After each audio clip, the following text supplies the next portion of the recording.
Dravidian stock பதிப்பகம் நடத்தும் கலைஞரின் திருக்குறள் உரை மக்கள் பதிப்பு நூல் வெளியீட்டு விழா மார்ச் 22 மாலை 5 மணிக்கு சென்னை அன்பகத்தில். அனைவரும் தவறாமல் வருக.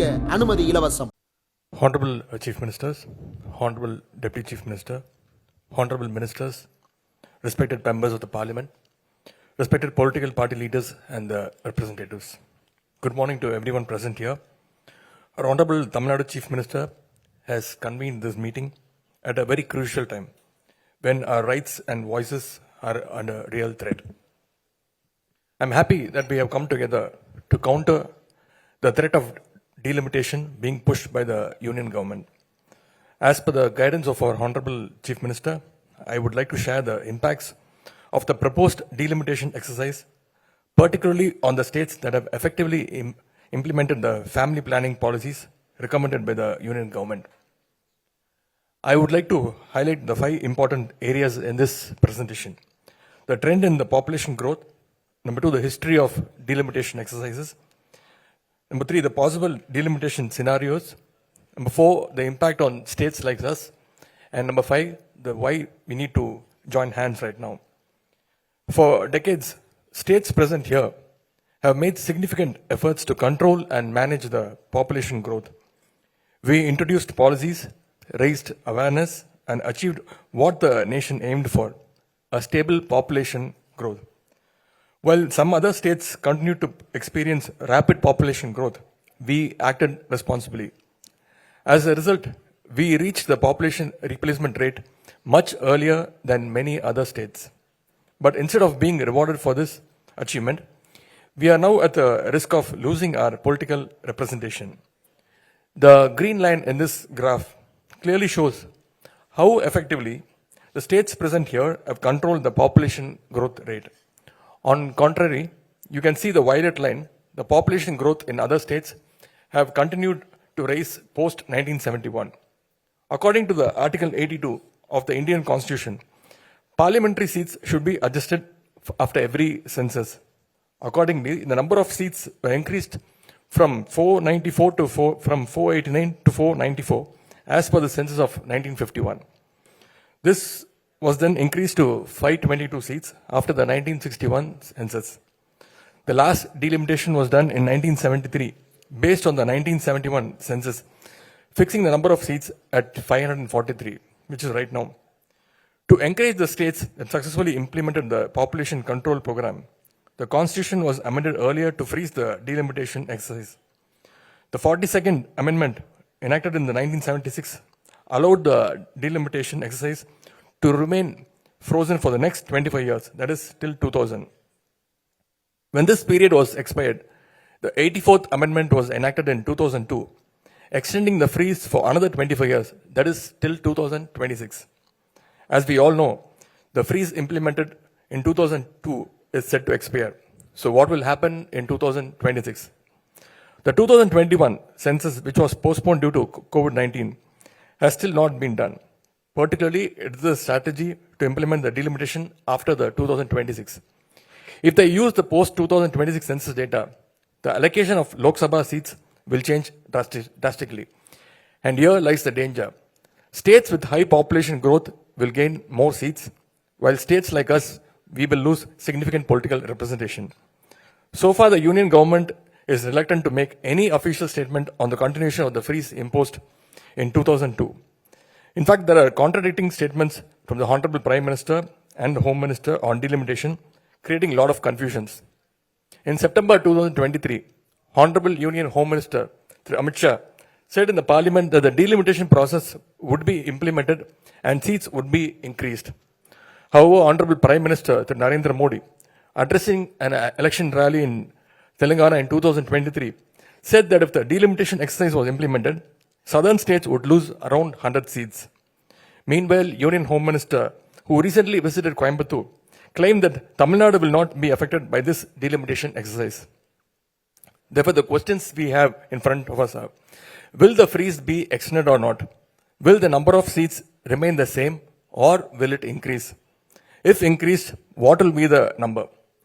On what basis the seats will be distributed among the states?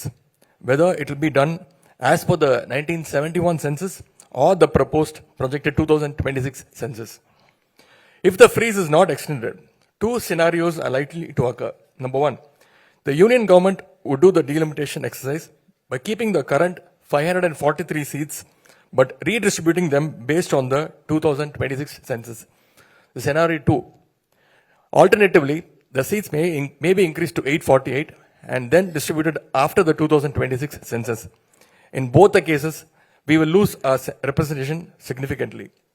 The scenario 1, for example, if the existing 543 seats is retained and redistributed based on the 2026 projected population, what will happen?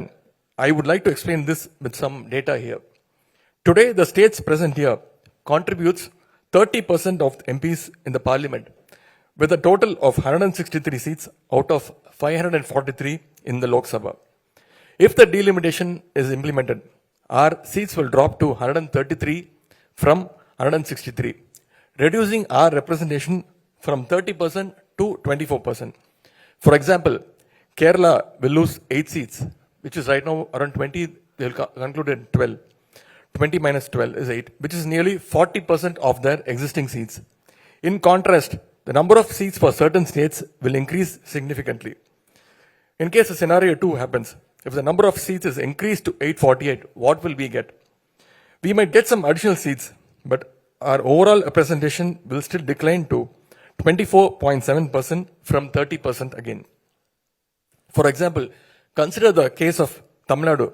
If 848 seats are redistributed based on the 1971 census, we should get 61 seats. However, as per projected population of 2026, we will get only 49 seats. Tamil Nadu alone will lose around 12 seats. Kerala will lose around 11 seats. Andhra and Telangana together will lose around 11 seats. And as a team, 7 states present here will lose a total of 44 seats. So what are the possible threats here? The delimitation would unfairly increase the representation for some states while reducing our current representation, giving undue advantage to few states such as Uttar Pradesh, Rajasthan, Bihar and Madhya Pradesh. While the 7 states present here are set to gain 65 seats, the above mentioned 4 states will get additional 150 seats. National policies on agriculture, industries, jobs, regional development could be dictated by a few states, sidelining our needs. The formation of union government would be disproportionately influenced by a few states, significantly weakening the political voice of our states. Therefore, we call this as unfair and unjust move by the union government. This is not just a numbers game, it is a planned attack on non-BJP ruled states to reduce their representation. More seats for states with higher birth rates means our voice in the parliament weakens. If not rewarded, we should at least not be penalized. This move is a direct threat to federal structure. So we must act quickly and we must act together. We must demand on extension of the freeze on Lok Sabha seats based on 1971 census beyond 2026. We must insist that the current proportionate representation of each state in the Lok Sabha be maintained, regardless of whether the number of seats is increased or not. This is not just about any one state.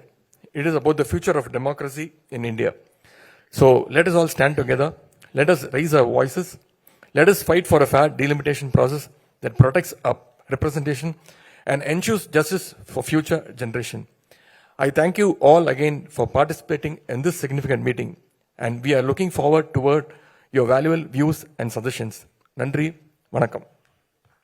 Dravidian stock பதிப்பகம் நடத்தும் கலைஞரின் திருக்குறள் உரை மக்கள் பதிப்பு நூல் வெளியீட்டு விழா மற்றும் டேக் லெஃப்ட் நேரடி உரையாடல் மார்ச் 22 மாலை 5 மணிக்கு சென்னை அன்பகத்தில் மாண்புமிகு உயர்கல்வித்துறை அமைச்சர் கோவி செழியன் அவர்கள் முன்னிலையில் 1000 விளக்கு சட்டப்பேரவை உறுப்பினர் மருத்துவர் எழிலன், மூத்த பத்திரிகையாளர் ஆழி செந்தில்நாதன் ஆகியோர் வெளியிட்டு சிறப்புரையாற்றுகின்றனர். ஊடகவியலாளர் இந்திரகுமார் தேரடி கருத்துரையாற்றுகிறார். மேலும் முதன்முறையாக உங்கள் டேக் லெஃப்ட் உரையாடலை நேரடியாக மேடையில் நடத்த உள்ளனர் மைனர், மில்டன் மற்றும் கரிகாலன். மார்ச் 22 மாலை 5 மணிக்கு சென்னை அன்பகத்தில். அனைவரும் தவறாமல் வருக. அனுமதி இலவசம்.